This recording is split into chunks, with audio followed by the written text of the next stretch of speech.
Let's start in GSB SS chapter number 17, Economic Problem and Challenges, Poverty and Unemployment. India as being a overpopulated country, so India faced poverty and unemployment. Let's discuss how this problem is intense in India and what the government is doing to solve this problem. Indian economy experiences many serious and complex economical and social problem. એટલે કે ઇન્ડિયાની જે economy છે એ experience કરે છે various serious and complex economic યાની related to money as well as social problems such as population growth, price rise, black money, poverty, unemployment, starvation. Yani, if they don't get food to eat for many days, then they starve. मतलब भूख मरो. Corruption, terrorism, etc.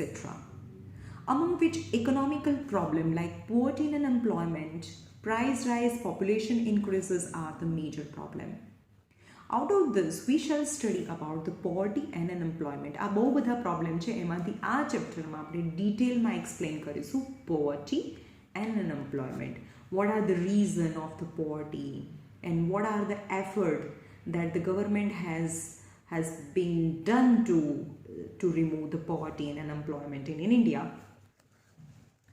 Now poverty, આપણે એમ કે આપણે poor છીએ? No, we are not. તો poor કોને કહેવાય? A definition training. Poverty. A large number of the people are deprived yani without, they don't have. Deprived of satisfying their basic and essential requirement. આપણે એમ કહીએ કે આપણા ઘરે charter plane નથી, આપણા ઘરે હેલિપેડ નથી, તો આપણે ગરીબ છીએ એવું ના હોય ભાઈ. ખાલી ગરીબ કોને કહેવાય? જેની બેઝિક જરૂરિયાતો, બેઝિક નેસેસિટીઝ કોને કહેવાય? ખાવા માટે ખાવાનું હોવું જોઈએ, food, clothing and shelter. These are the 3 necessary and basic requirement of a human. તો જે માણસને આ ત્રણમાંથી કોઈ પણ એક વસ્તુ ના મળે તો એ ગરીબ કહેવાય. Satisfying their basic and essential requirement of the life such as food, clothes, shelter, education and health services. Such a situation is known as a comprehensive poverty. Comprehensive યાની ઇન્ટેન્સ પોવર્ટી. જે માણસને પહેરવા માટે સારા કપડાં ના હોય, ખાવાનું ના મળતું હોય, તો એ એકદમ વધારે ગરીબ કહેવાય. And the people living in such a condition in the society are known as poor. Right? તો people living below poverty line, BPL કોને કહેવાય? જે પોવર્ટી લાઇનની નીચે છે. આપણે બધા પોવર્ટી લાઇનની ઉપર કહેવાય. તો BPL, સરકારે એ લોકોને રાશન કાર્ડના કલર બી અલગ આપેલા છે, જે BPL કાર્ડ કહેવાય. બિલો પોવર્ટી લાઇનવાળા જે મેમ્બર્સ છે એને ગવર્મેન્ટ બહુ વધારે ફેસિલિટી આપે છે. તો પહેલાં આપણે સમજીએ કે BPL કોને કહેવાય? People living in a below poverty line. Poverty is a qualitative concept. ને પોવર્ટી છે એ ક્વોલિટેટિવ છે. તમે કોને પુઅર કહો, કોને પુઅર ના કહો, ને આપણે બી પૈસાવાળા છીએ કે નહીં, એ ઇઝ અ કમ્પેરિઝન. તમે અંબાણી સાથે કમ્પેરિઝન કરો તો તમે હાવ ગરીબ, તો તમે ગરીબ છો, રાઈટ? પણ તમે ભિખારી જોડે કમ્પેર કરો તો તમે બહુ પૈસાવાળા છો. So poverty is a kind of comparison.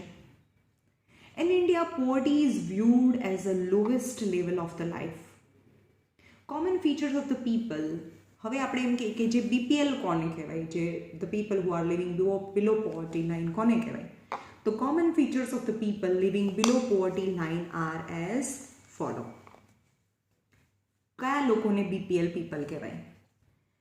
The person who is not able to get 2 meals a day. જેને એક દિવસમાં 2 ટંકનું ખાવાનું ના મળતું હોય એને પુઅર કહેવાય. આપણે પુઅર નથી. People suffering from the problem of unavailability of dwelling place. Dwelling એટલે living. જેને રહેવા માટે કોઈ જગ્યા ના મળતી હોય, એટલે કે એને ઘર ના હોય, એ ફૂટપાથ પર રહેતા હોય. They are forced to live in a shabby or a slum area. એટલે એને રહેવા માટે ઘર ના હોય એટલે કેવી જગ્યામાં રહેતા હોય? સ્લમ એરિયાઝમાં, જ્યાં આગળ પોતે જાતે ઝૂંપડપટ્ટી બનાવીને એકદમ ટેમ્પરરી ટાઈપ ઓફ ઘર બનાવીને રહેતા હોય. their income is less than the determined expected income. જે ઇન્ડિયાની ડિટરમાઇન એક્સપેક્ટેડ ઇન્કમ છે, ઓછામાં ઓછું તો આટલું કમાવવું જ જોઈએ જીવન ચલાવવા માટે, એને ડિટરમાઇન એક્સપેક્ટેડ ઇન્કમ કહેવાય. એનાથી પણ એમની ઇન્કમ ઓછી હોય. their life span is less than the national average life expectancy. એટલે કે જે ઇન્ડિયાની જે એવરેજ લાઈફ સ્પેન છે, જે એવરેજ લાઈફ હોવી જોઈએ એના કરતાં એ લોકોની લાઈફ સ્પાન છે, એટલે કે એનું લાઈફના યર્સ છે એ ઓછા હોય. એટલે એ લોકો જલ્દી મરી જાય, because they don't have any facility, no food, no health facilities, they don't have any place to live in. Generally they are illiterate. એ એજ્યુકેટેડ ના હોય, સ્કૂલે ના જતા હોય. Very often they suffer from the various disease due to lack of nutritious food. Children who have taken up the responsibility of looking after the family at the age when they are supposed to study. એટલે children હોય ને, જે poor people હોય, એમાં જે છોકરાઓ હોય, નાના નાના બચ્ચાઓ હોય, એ લોકોની ઉપર પણ એવી રિસ્પોન્સિબિલિટી આવી જાય, લુકિંગ આફ્ટર ધ ફેમિલી. એના પણ નાના ભાઈ બહેન હોય, એને સંભાળવાની જવાબદારી અથવા તો પૈસા કમાવાની જવાબદારી, એટલે કે લુકિંગ આફ્ટર ધ ફેમિલીની એ ચિલ્ડ્રન ઉપર આવી જાય. જ્યારે એ છોકરાઓ બહુ નાના હોય, જ્યારે એ લોકોને સ્કૂલે જવાનું હોય, ત્યારે એ લોકોને કામ કરવું પડતું હોય, when they are suppose to study. Death rate is high due to malnutrition. એની ડેથ રેટ, એની જે પુઅર ઇન્ફન્ટ છે, નાનું ન્યૂ બોર્ન બેબી છે, અથવા તો છોકરું 2-3 વર્ષનું થાય એના પહેલાં જ એનું ડેથ થઈ જાય, કારણ કે માલન્યુટ્રિશન એ લેક ઓફ ન્યુટ્રિશન. એ નાનું બચ્ચું હોય તો એની ઇમ્યુન સિસ્ટમ પણ પાવરફુલ ના હોય ને એને બરોબર ખાવાનું પણ ના મળતું હોય, તો one or a different kind of the ડિસીઝથી એ સફર થાય અને finally ultimately before 2 to 3 years of age તે ડાય. હવે આ છે, they are the symptoms, they are the characteristic of the poor people. Now, what the effort made by the government to improve the living standard or a living condition of these people? The effort made by the government to improve the living standard of the people living below poverty line. Government શું કરે છે? The income of the people living below poverty line is very less in cities as well as in villages. Such villages are called as Antyodaya family. જે લોકોની આવક બહુ ઓછી હોય, એટલે કે જે BPL ફેમિલીઝ છે, એ ફેમિલીને અંત્યોદય ફેમિલી કહેવાય, or families living below poverty line, અથવા તો એને BPL પણ કહેવાય, અથવા તો અંત્યોદય ફેમિલી કહેવાય. After finding out such family, government શું કરે? આવી અંત્યોદય ફેમિલી એટલે કે પુઅર પીપલને શોધે છે, અને ફાઇન્ડ કર્યા પછી એ શું કરે છે? Government head started the public distribution system on the basis of the ration card. એવું એ લોકોને રાશન કાર્ડ અલગ કલરનું હોય. આપણે બધા BPLમાં નથી આવતા, એટલે આપણને સફેદ કલરનું રાશન કાર્ડ હોય. જે BPLમાં આવતું હોય એ લોકોને રેડ કલરનું રાશન કાર્ડ હોય. તો દર મહિને જે BPL, જે રેડ કલરનું રાશન કાર્ડ હોય, એ લોકોને બહુ વધારે અનાજ બહુ સસ્તા ભાવે એ લોકોને આપતા હોય as compare to us. These shops are called as a fair price shop. Fair price shop એટલે સસ્તા અનાજની દુકાન જે ગવર્મેન્ટ ચલાવતી હોય. ગવર્મેન્ટ શું કરે? એમાં આ ફાર્મર હોય, જે ફાર્મર્સ છે એની પાસેથી 50 રૂપીઝ kgના ભાવથી વીટ ખરીદે, બરાબર, બહુ બધા વીટ ખરીદે. એટલે ગવર્મેન્ટ પાસે બહુ બધા વીટ આવી ગયા અને ખાલી 2 રૂપીઝ kgના ભાવથી રાશન શોપમાં વેચી દે ગરીબ લોકોને. તો વચ્ચેનો જે ડિફરન્સ છે દે બેર બાય ધ ગવર્મેન્ટ. વચ્ચેનો જે ડિફરન્સ છે એ ગવર્મેન્ટ ભોગવે. એટલે કે અહીંયા ફાર્મરનું બી કામ થાય, ગરીબ માણસોનું કામ થાય, અને ડિફરન્સ છે એ ગવર્મેન્ટ એ બેર કરે, રાઈટ? તો આ ફેર પ્રાઇસ શોપમાં શું થાય? એવરી મંથ, દર મહિને, they fulfill the requirement like rice, wheat, sugar, oil, salt and kerosene etc. of a such family. આવી જે ફેમિલી છે, BPL ફેમિલી છે, એને rice, wheat, sugar, oil, salt બધું મફતમાં આપે અથવા તો બહુ ઓછા પૈસામાં આપે.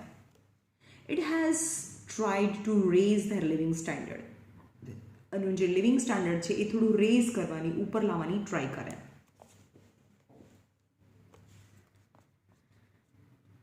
Concept of poverty was first propounded मतलब given by The concept of poverty was first given by the director of WHO, who, for calculating poverty line, certain factors are considered, which includes the expenditure on the food, food ઉપર કેટલો ખર્ચ કરવો જોઈએ, clothing, accommodation એટલે facility, ઘરમાં પાણી આવે છે કે નહીં, ઘરમાં ટોયલેટ છે કે નહીં, એ બધું તમારું અકોમોડેશન કહેવાય.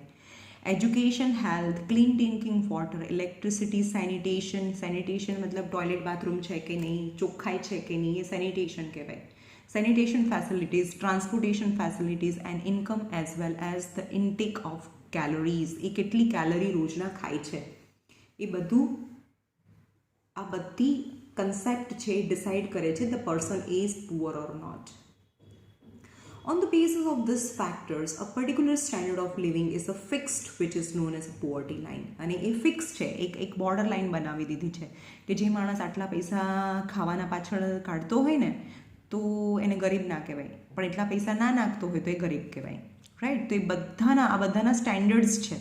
હવે એમ ઇલેક્ટ્રિસિટીનું બિલ, તો એક માણસ છે જેને ઇલેક્ટ્રિસિટીનું બિલ ખાલી 50 રૂપિયા આવે છે તો આપણે એમ કહીએ એને ગરીબ કહેવાય, right. So the measurement of the poverty, કેવી રીતે મેજર કરી શકો એ પુઅર છે કે નહીં? There are two ways of knowing the number of people living in below poverty line or not.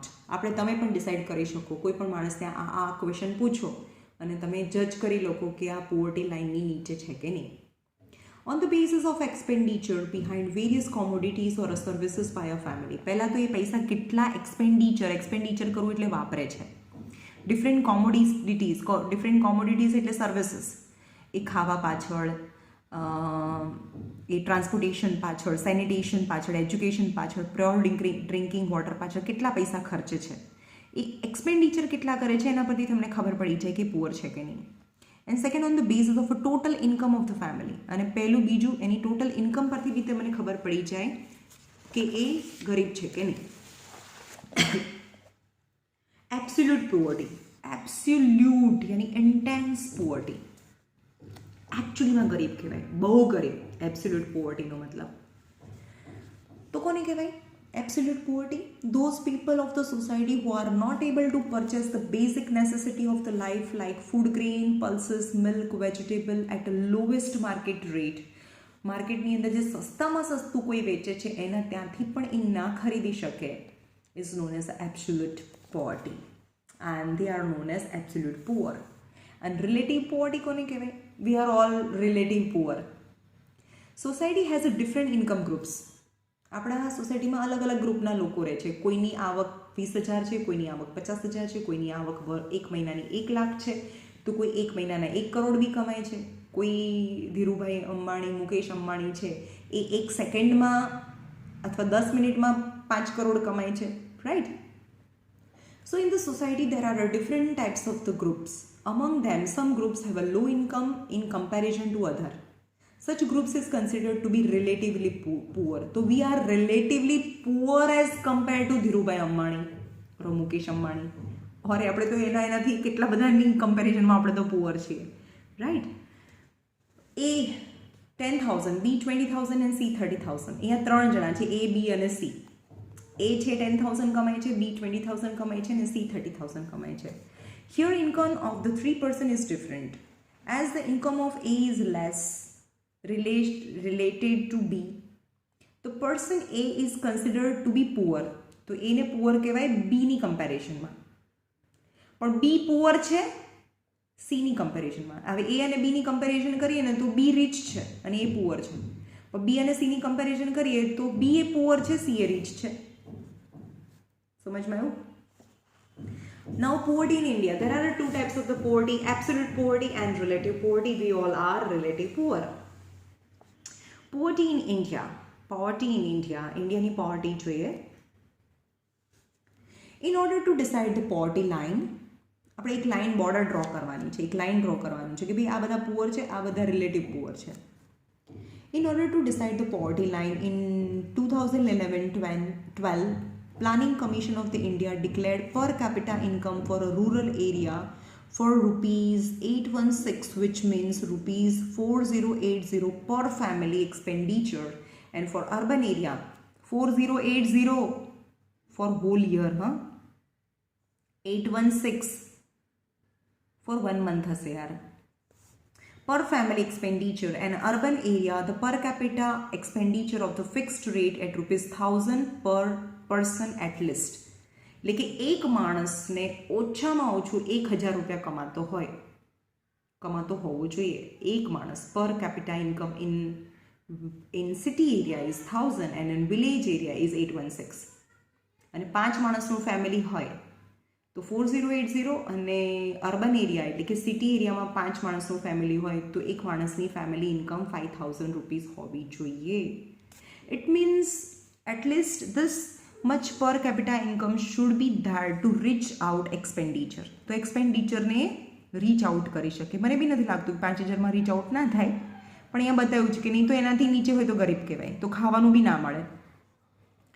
On the basis of new criteria, number of the poor has reduced to 27 crore in 2011-12 and rate of poverty has reduced 21.9% in the ratio of total population. પણ અત્યારે ઇન્ડિયાની ગરીબી થોડી ઓછી થતી જાય છે. In 2009-10, the ratio of poverty is relation to population of India was 29.8%. અત્યારે 2011-12માં પોવર્ટી રેટ 21.9% છે, જે 9-10માં 29.8% હતો. Thus, approximately 35.47 crore people are living in a poverty. એને 137 કરોડ છે ઇન્ડિયાની અંદર, 137 કરોડ છે, તો 100ની ઉપરના બધા છે ને એ બધા ગરીબ છે, બિલો પોવર્ટી લાઇન છે.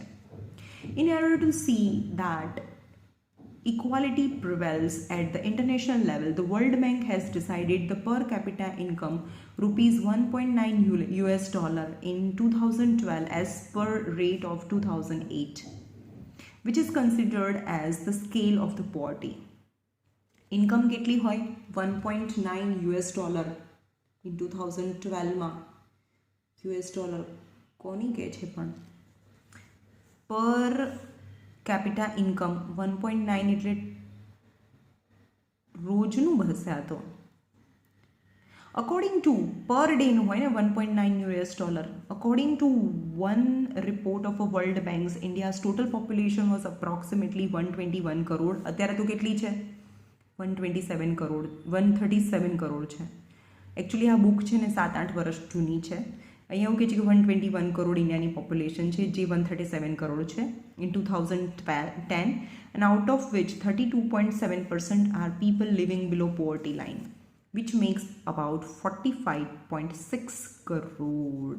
121 કરોડમાંથી 45.6 કરોડ people are living. આપણે તો આપણે એવી સોસાયટીમાં રહીએ છીએ ને એટલે આપણને એવું લાગતું બી નથી કે આટલા લોકો ગરીબ છે, કારણ કે આપણે જે સોસાયટીમાં રહીએ છીએ આપણને એવું લાગે કે આપણે બધા લોકો એવી જ રીતે રહેતા હોય. ના, પણ આપણે બહુ લેવિશ ટાટા અંબાણીના ઘરમાં નથી ગયા. ત્યાં ઘરમાં રહીએ અને 1 વર્ષ ત્યાં રહેવા મળે તો આપણને ખબર પડે કે આપણે લોકો કેટલા ગરીબ છીએ. એવી જ રીતે જે લોકો ભિખારી છે, બરાબર, જે લોકોની એમની બી કોમ્યુનિટી હશે ને, તો એ આપણા કોઈ રિલેટિવ ના હોય, આપણા કોઈ ફ્રેન્ડ ના હોય એ લોકો, એટલે આપણને ખબર જ નથી પડતી કે એ લોકો બહુ બધા છે. સમજમાં આવ્યું? આપણને એવું સમજમાં બી નથી આવતી કે એવા બી લોકો છે, right? As per the report of UNDP, United nation development, ખબર નહીં આનું શું થાય, world bank, UNDP 2015,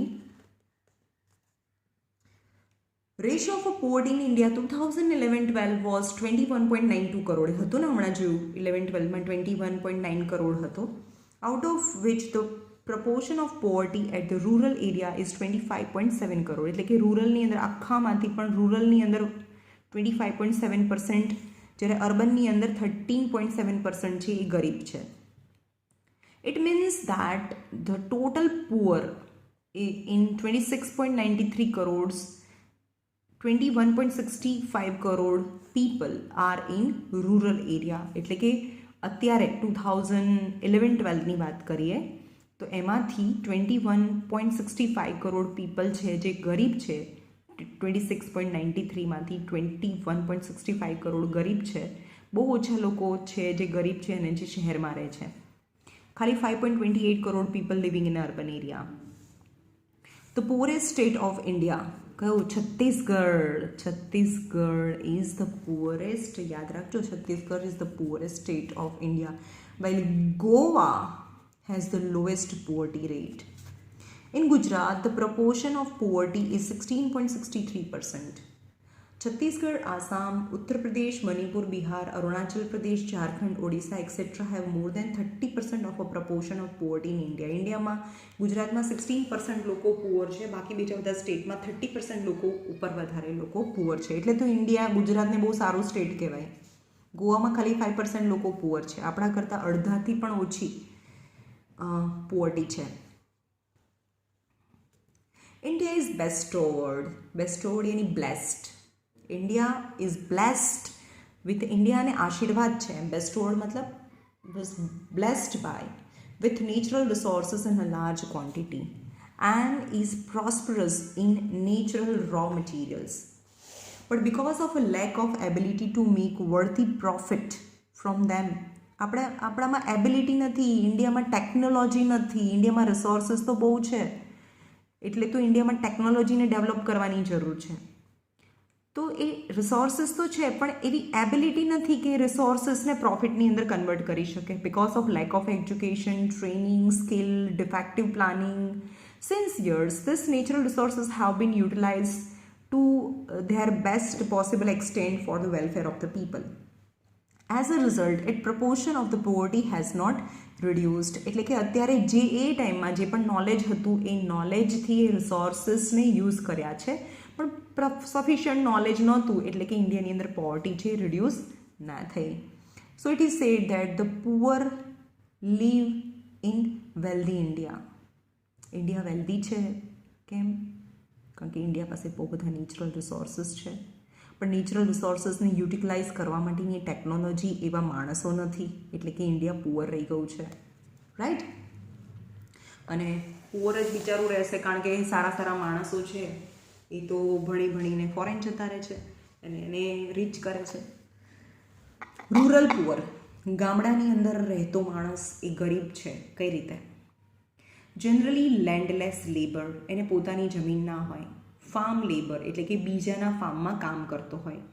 આર્ટિસન of the cottage industry, એક આર્ટિસ્ટ હોય, માટલા બનાવતો હોય, પોટ બનાવતો હોય, ઓર બ્લેકસ્મિથ હોય, એની artisan of the cottage industries or a small scale industries. Marginal farmer એટલે કે જે ફાર્મર છે એનું બહુ નાનું ફાર્મ છે. beggars, forced labor, ફોર્સફુલી જેના પર કામ કરાવવા આવતું હોય. inhabitants of the forest, inhabitant એટલે રહેવાવાળા, to live in a forest or a mountainous region. tribals, temporary craftsmen, etc. are called as a rural poor people. Now urban poor, શહેરમાં જે રહેતા હોય અને તો બી ગરીબ છે એવા કેવા? ટેમ્પરરી લેબર, જેને પરમનન્ટ કામ ના મળતું હોય. Temporary labour as daily veggies.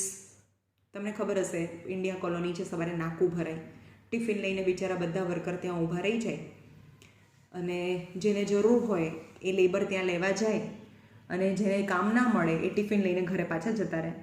તો એ ડેલી વેજીસ કહેવાય. ડોમેસ્ટિક વર્કર એટલે આપણા ઘરમાં જે કામ કરવા આવે એ domestic worker.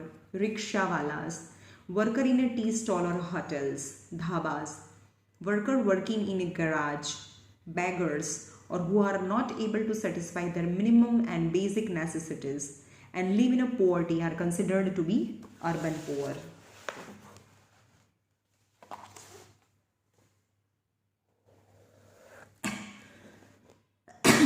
Now reason of poverty. કેમ પુઅર છે એ લોકો? પુઅર કેમ છે? કારણ કે એ લોકો ભણેલા નથી. રાઈટ? એ લોકો ભણેલા નથી. સૌથી મોટી વસ્તુ છે, દે આર નોટ એજ્યુકેટેડ, એટલે એ લોકો પુઅર છે.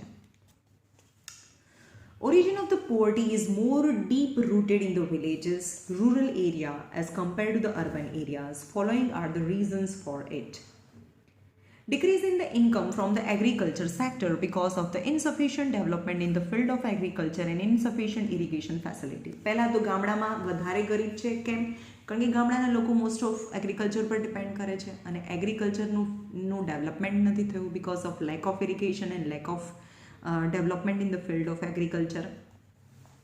Lack of alternative employment apart from the farming સિવાય ગામડામાં બીજો કોઈ ઓપ્શન નથી, તો ફાર્મિંગ છે એ એમાં ઇન્કમ ડિક્રીઝ થઈ ગઈ છે, તો બીજો કોઈ ઓપ્શન બી નથી એમની પાસે. Lack of knowledge regarding other employment, બીજા કોઈ કામ કરવાનું એની પાસે સમજ નથી, એજ્યુકેશન નથી, સ્કિલ ઓર ટ્રેનિંગ નથી ઇન અ રૂરલ એરિયા. તો એ લોકો પાસે પૈસા નથી તો શું કરે, એ દેવું કરે બીજા કોઈ જે લેન્ડ ઓનર છે એની પાસેથી પૈસા લે. So increase in depth as a result of excessive expenditure because of the caste systems and orthodoxy tradition and custom. લગ્ન તો ભાઈ લગ્નમાં આટલો તો ખર્ચો કરવો જ જોઈએ, રાઈટ. એવા ઓર્થોડોક્સી કાસ્ટ સિસ્ટમ એને લીધે લોકોને ખર્ચા કરવા પડે એટલે એ ડેપ્થમાં જતા રહે. Thus, it may be said that it is due to increase in unproductive expenditure. Expenditure કરો ભાઈ, ચલો એક્સપેન્ડિચર કેવું કરવું જોઈએ, એક દુકાન રાખો તો એમાં તમે ધંધો કરો તો તમને એમાંથી ઇન્કમ થાય, બરાબર. બહુ મોટો બંગલો રાખો 5 કરોડનો તો એમાંથી શું ઇન્કમ થાય, તો ઘર એ અનપ્રોડક્ટિવ એક્સપેન્ડિચર કહેવાય, પણ શોપ હોય એ પ્રોડક્ટિવ એક્સપેન્ડિચર કહેવાય. એમાંથી તમે પોતે દુકાન કરી શકો તો ભાડે બી આપી શકો. 5 કરોડનો બંગલો ભાડે આપો તો કંઈ એટલું બધું ભાડું ના મળે, right. Due to illiteracy, the poor become victims of the exploitation and injustice. ગામડામાં લોકો ભણેલા નથી એટલે ગમે તે એને ચીટ કરી દે, એનું એક્સપ્લોઇટ કરે, એટલે એમનું શોષણ કરે, બહુ બધું કામ કરાવે, ઓછા પૈસા આપે, injustice. Along with that, they are not able to get proper benefit of the government scheme because lack of information. કારણ કે એ ભણેલા નથી એટલે કે ગવર્મેન્ટની સ્કીમ છે, કઈ સ્કીમ છે એનો બેનિફિટ્સ ના લઈ શકે. Due to ignoring necessities and economical welfare of the poorest section of the society during the formation of economical policy. એટલે કે જ્યારે ગવર્મેન્ટ છે લો બનાવતી હોય, રૂલ્સ બનાવતી હોય, તો એ ગવર્મેન્ટની બી રિસ્પોન્સિબિલિટી છે કે એ એવા લો બનાવે કે which is useful for the welfare of the poorest section of the society. Production of a cash crop was encouraged while production of edible crops. આજે ગામડાની અંદર બધા કેશ ક્રોપ્સને વધારે ઇમ્પોર્ટન્સ આપે છે. બધા કોટન ઉગાડે, સુગર કેન ઉગાડે, પણ કોઈ ઘઉં ના ઉગાડે, રાઈસ ના ઉગાડે, ઓછું ઉગાડે એઝ કમ્પેરેટિવલી. એટલે એડિબલ ક્રોપ છે, જે ખાવા માટેના ક્રોપ્સ છે, એને ઇમ્પોર્ટન્સ ઓછું આપે છે. This triggered the scarcity of the food grain, pulses and prices rise. એટલે કે ફૂડ ગ્રેન ઓછું થઈ જાય અને જે ઓછું હોય એની પ્રાઇસ વધી જાય. Because of which the people could not get the meals twice a day. એના લીધે એને 2 ટંકનું ખાવાનું ના મળે. Because of the execution of the economical reform, rural economy collapse. Execution of economic reforms. Execution એટલે implementation of economical reform. economical reform આવ્યું છે. reform આવ્યું છે એટલે મતલબ ગામડામાં પહેલાં શું કરતા હતા, બ્લોક કાર્ડથી એ પ્લોઈંગ કરતા હતા, રાઈટ. તો બહુ બધા દિવસ થાય, એની માટે બહુ બધા વર્કરની જરૂર પડે. પણ હવે ટ્રેક્ટર આવી ગયું, ઇકોનોમિકલ રિફોર્મ થઈ ગયા, ચેન્જીસ આવી ગયા, તો બહુ બધા વર્કરનું કામ છે ટ્રેક્ટર કરી નાખે, તો એની સામે જે પણ વર્કર હતા એ અનએમ્પ્લોયડ થઈ ગયા. તો because of the execution of the economical reform the rural economy collapse. Cottage and small scale industry broke down and migration increases. એટલે ગામડામાં કશું કામ જ નથી એટલે બધા શહેર તરફ જતા રહ્યા. Income in agriculture sector decreases. Poor people are becoming victim of the malnutrition and diseases. Malnutrition, lack of nutrition. બિચારા પાસે પૈસા ના હોય એટલે કે ખાવાનું ના હોય, અને ખાવાનું ના હોય તો they become the victims of the malnutrition and diseases. Expenditure on the health increases. એટલે દવા, બીમાર પડે એટલે તાવ આવે તો દવાખાને જાય એટલે દવા તો લેવી જ પડે, મરી થોડું જવાય. ખાવા માટે પૈસા ના હોય પણ દવા માટે પૈસા આપવા પડે. ઓલ્ધો ઇન્કમ વોઝ સ્ટેટિક એટલે સ્ટેબલ, એની ઇન્કમ તો વધતી નથી, but the expenditure on the medicine increases. Due to change in technology, traditional business, cottage industry etcetera deteriorated and unemployment increases. એટલે ટેકનોલોજી આગળ વધી ગઈ છે, કોટેજ ઇન્ડસ્ટ્રી બંધ થઈ ગઈ છે, રાઈટ. એના લીધે unemployment increased. There was an increase in population growth. માણસો પણ વધતા જાય છે. Death rate decrease. Death rate, કારણ કે મેડિકલ ફેસિલિટી એટલી બધી સારી થઈ ગઈ છે તે લોકો મરતા નથી, એટલે કે પોપ્યુલેશન વધતું જાય છે. Average life span increase. Supply of labour increase. એટલે લેબર સપ્લાય વધી ગઈ છે. લેબર એટલે કે માણસો બહુ બધા, એક કામ હોય ને 10 જણા આવી જાય કામ કરવા માટે. In comparison to demand of labour. Demand 2ની જ છે અને લેબર કેટલા મળે? 10 મળે. તો પહેલાં એનો ઓનર હોય એ શું કહેશે? પૈસા ઓછા કરી નાખશે. So the unemployment increases. On the other side of production of things of basic requirement decreases. અને જે બેઝિક રિક્વાયરમેન્ટ હોય એનું પ્રોડક્શન ઓછું થતું જાય છે. અધર વોઝ પ્રાઇસીસ રાઇઝ, અને એટલે પ્રાઇસ રાઇઝ થાય બધી વસ્તુની. The downfall in purchase power was experienced. એટલે કે પરચેસ પાવર, બધા લોકો બધી વસ્તુ હવે પરચેસ ના કરી શકે કારણ કે બધી વસ્તુની પ્રાઇસ છે એ વધતી જાય છે. Living standard is deteriorated. Living standard ખરાબ થતું જાય છે. પહેલાં પણ 5,000માં કોઈ એક ઘર છે ભાડે રાખતા હતા અને આજે એ જ ઘરનું ભાડું 7,000 થઈ જાય. તો એ માણસને શું કરવું પડે? ત્યાંથી એકદમ ગંદી રૂમ હોય એ 5,000 વાળી હોય તો બીજી જગ્યાએ એને રહેવા જવું પડે. તો એનું લિવિંગ સ્ટાન્ડર્ડ ડિટોરિએટેડ થયું, એનું લિવિંગ સ્ટાન્ડર્ડ, એનું ઘર ગંદુ થયું. Thus the poverty increase. Right.